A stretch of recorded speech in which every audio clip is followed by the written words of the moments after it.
Hi everybody. So I wanted to introduce you to this product called Seesaw. So now what's great about Seesaw is that it's an online portfolio that the students can decide what medium they're going to use. So what I mean is that students can use images, students can use video, they can type, they can draw. There's all these different ways that they can share their learning with you as the teacher, their classmates, and their parents. And it's all very easy. So let's kind of start from the beginning. How do students get into Seesaw? If your student is in second grade or higher, the students can get into Seesaw via their Clever badges and their Google accounts.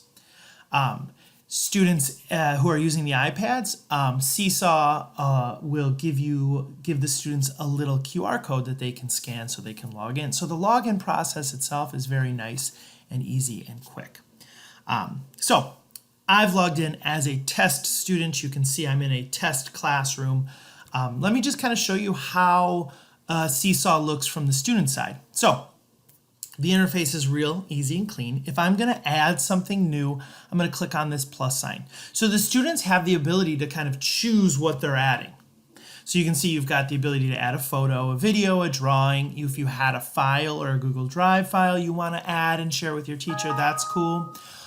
You've got a note where you can type actual text, and then you've got if you want to share a link.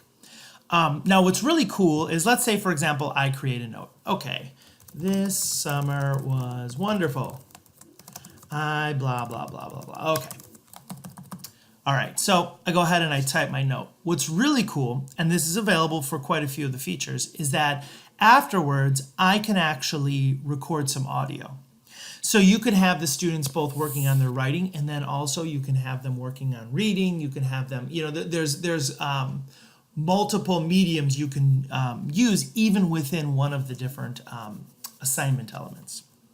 All right, so that's the process for students. It's real nice and easy. Let me go ahead and start over. Let me go back to the beginning because I kind of went through that quickly. But all you do is you hit the plus sign. This is what the students do. They can choose which medium they would like to use. I'm going to choose a drawing. So they go ahead and do their drawing. And like I said, they have the ability, after they're done with their drawing, see, I can add a label. I can add a caption. So if I wanted to add text off to the side, I can go ahead and record my audio. I can do whatever I'd like. So I can use both the drawing and another medium. So go ahead and hit the check sign. So that's the whole first part of the student experience, is that they can use Seesaw in a variety of different ways to share their learning with the teacher. Now you'll notice here though, it says waiting for the teacher approval. Because, let me actually switch over to my teacher account. So I'm going to hop over here. All right, let me go ahead and refresh it. So I'm now the teacher. Now the thing is with Seesaw, actually the teacher's view kind of actually looks very similar to the student view. That can be sometimes confusing. But what's nice is before anything gets added to the main class journal, I actually, as the instructor, have to approve it. So you can see here's my little smiley face that I just made. So I go ahead and approve that. So now when I go back to the class journal, now all the students would be able to see this smiley face. So what's cool is that when students are, let's say they're working on this in a center and they're making some observations about an experiment that they did in science, what's cool is that you as the instructor, you are the gatekeeper, right? So you have the ability to control what students can and cannot see. But once you're sharing that with students, this is a great way for students to learn from other students. So if you have an exemplary example of an observation, you can go ahead and share that. And then instead of you explaining what a great observation looks like, they're hearing it from their classmates. It just kind of gives them a different voice to learn from.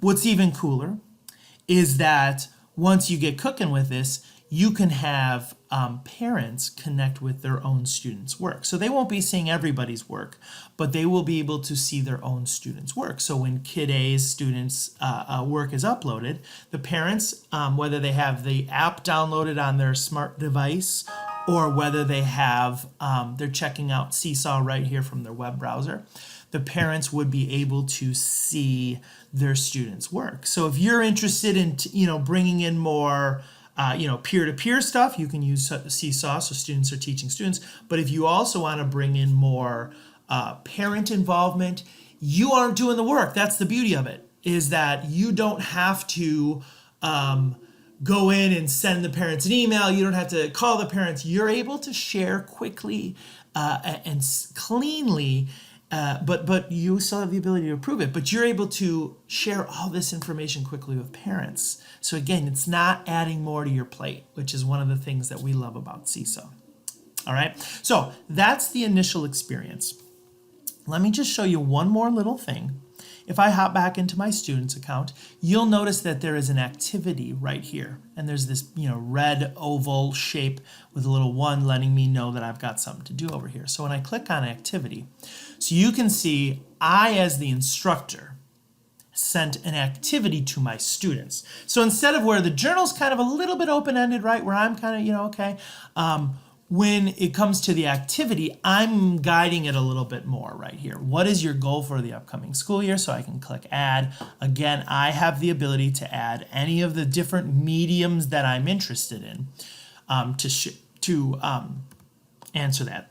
So my goal for the upcoming school year is to share one piece of learning with my parents every day using Seesaw. Little shameless plug. Okay, good. Again, I can add audio if I wanted to add audio to this. It could be me reading it.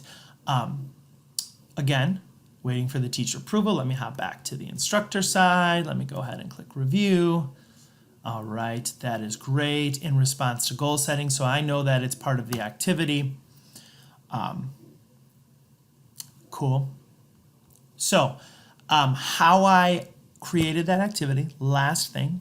Now I'm back in the teacher view. Again, like I said, it's kind of confusing between teacher and student. I'm in the teacher view now. You can see that I've got this, I'm in the activity tab over here on the right. I hit that plus sign. Now it looks a little different than the student, so I'm going to go ahead and create a new activity. Okay, plus sign again. All right, this is called me creating an activity for the video. And this is, again, me creating an activity for the video. I can add voice instructions. I can add examples. Cool. So I go ahead and I've created that. Now I'm going to go ahead and share it because I want to send it to my students. This is the test class. Scroll all the way down, share it with one class.